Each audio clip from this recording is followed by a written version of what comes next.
Hello again, Steve here with a few comments on what I'm going to call correcting a wrong. Now, just a little bit of a story. I'm working on this big project now where I'm supposed to be in charge of what goes on there, and I had a guy driving a 7-ton rolling packer packing down the landscaping, and I told him approximately where to go and where not to go, but he didn't understand me, I guess. I didn't make myself clear, and he ran over a spot which was not supposed to be driven on because there was a buried pipe underneath it, and the machine sank down, and I just knew that the pipe was bent, cracked, or crushed in some way. So I didn't blame him because I didn't make the right decision as to laying out clearly where to drive and where not to drive. So to me, that's like I have the responsibility to correct that wrong in some way. It's like ownership, right?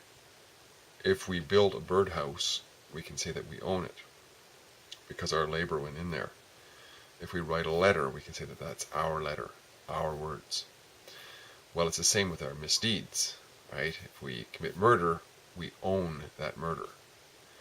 If we make mistakes such as running over a buried pipe, which we're not supposed to do, we own that, even if it's somebody else who did it, but we told them to drive, but didn't give them a clear explanation as to where.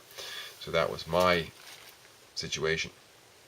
And to me, it's kind of like owning a wrong or owning an obligation like that is kind of like having a debt. It's like owning a debt. So, if you and I make a deal where you loan me some money, it's your money. You didn't give it to me, you loaned it to me.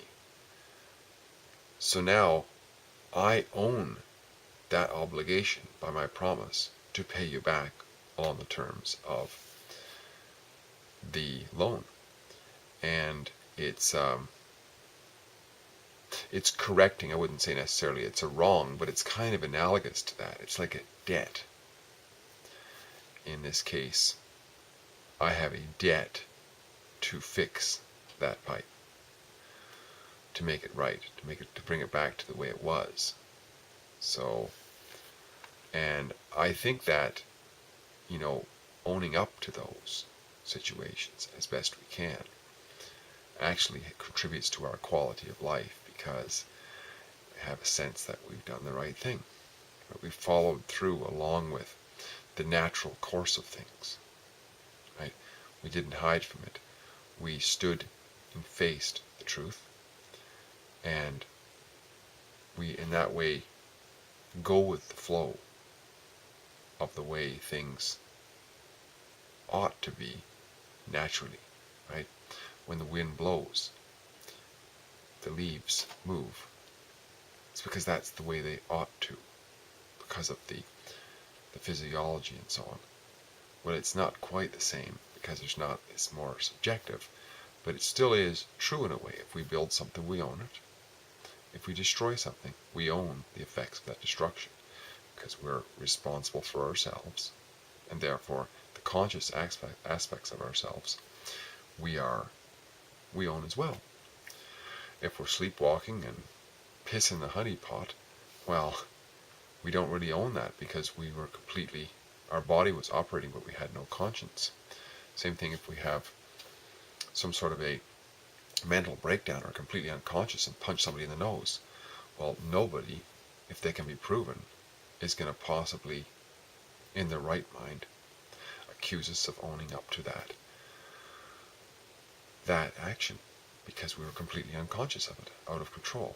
Now, if we're in a drunken stupor and we do that, well, we might be unconscious of it, but we own the drunken stupor, because that we began the process of that consciously. So, owning up to our conscious decisions is important, I think, to our quality of life, if that means anything to us.